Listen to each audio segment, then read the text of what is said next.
बिनवाल।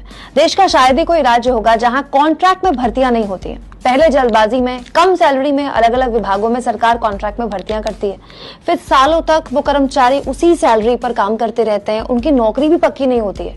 ठेके पर सरकारी भर्तियों में बड़ा शोषण, इससे ज्यादा बुरा और कुछ नहीं हो सकता।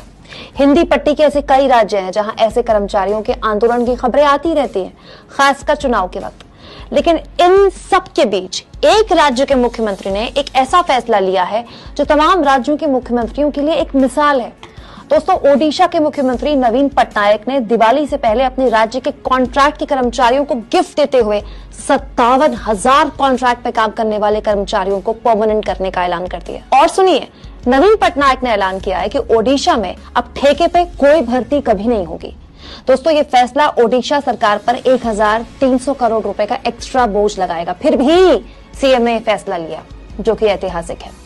नवीन पटनायक दोस्तों देश के उन कुछ चुनिंदा मुख्यमंत्रियों में से हैं जिनके ना तो आपने कभी अखबारों में बड़े बड़े एड्स देखे होंगे, ना ही टीवी में उनके लंबे चौड़े भाषण आपने देखे होंगे, क्योंकि वो विज्ञापनों पे पैसा नहीं खर्च करते।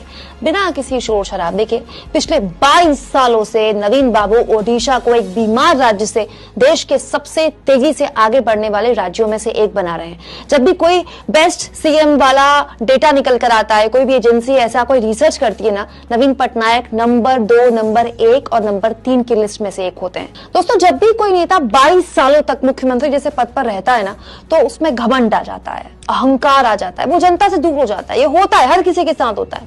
लेकिन नवीन पटनायक ने ऐसे किसी अवगुण को खुद को छूने भी नहीं दिया। क्या आप जानते हैं, नवीन पटनायक शायद देश के इकलौते ऐसे मुख्यमंत्री हैं जो अपनी राज्य की भाषा नहीं बोल सकते, नहीं आती उनको बोलनी, लेकिन उससे ऊपर जाकर नवीन पटनायक ने अपने राज्य के लोगों के मन की बात समझी और पूरी तरह से कॉन्ट्रैक्ट भर्ती ही अपने राज्य में खत्म कर दी।